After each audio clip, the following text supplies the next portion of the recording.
Today is an exciting Dr. Phil First. My guests are joining me all the way from down under, where they are currently one day ahead. It's tomorrow for them.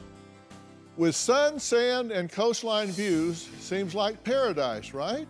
I mean, look at this. Well, for my guest today, life on the beach is far from a vacation. Marie claims that for the past 4 years, she's been poisoned in her own home and is desperate for answers. She has even resorted to sleeping outdoors in a tent on her veranda to avoid the alleged chemicals.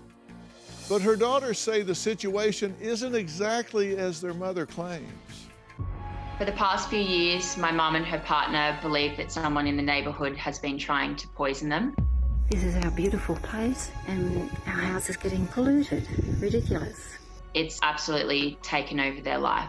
The situation with my mother is very extreme. My mother thinks that somebody is trying to murder her. A few years ago when all this begun, my mum was so paranoid she covered her house in security cameras. There's at least 20 of them.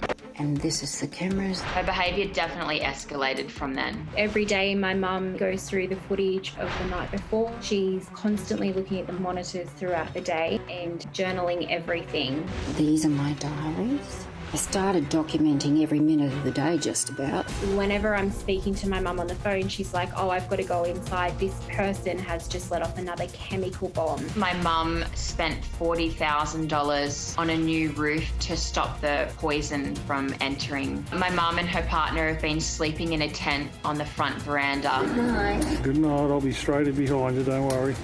Because they believe the house is full of poison. My mum believes the person that is poisoning her has a directional mic and that they can hear everything that she says inside her home. She constantly plays the radio because she thinks people are listening to her all the time. And if she wants to say anything to this person, she whispers with them. She will say, I have been to the police. My mum's extremely paranoid and she won't leave the house for long periods of time. Whenever she does leave her house, she's sneaking out the backyard because she does not want this person to see her leaving. I feel like my mother is at her breaking point and she could snap and do something serious that she might regret.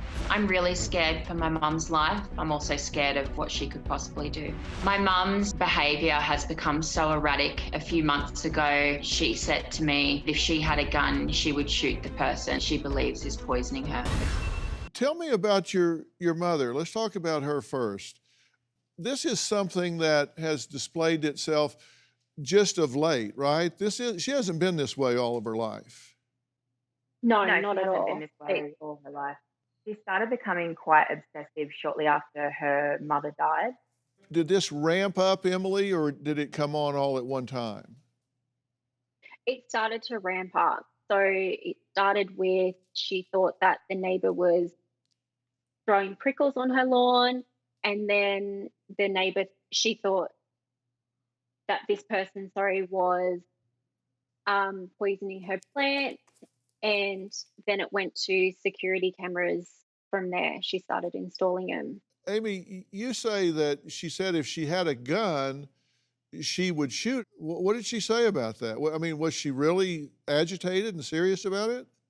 I received a pretty stressful call from her. She was quite upset and quite erratic, and she was so overwhelmed with her symptoms and what had been going on that she said, she's got to the point now where if she had a gun, she would feel like she'd want to shoot this person. Okay. And you don't believe that your mother is being poisoned? I don't. I feel like it's very difficult to think that someone could do that to another person, and I'm not there. So I don't think that this is happening, no. Do you have a story or a question for me? Click the link in the description and tell me what in the world is going on.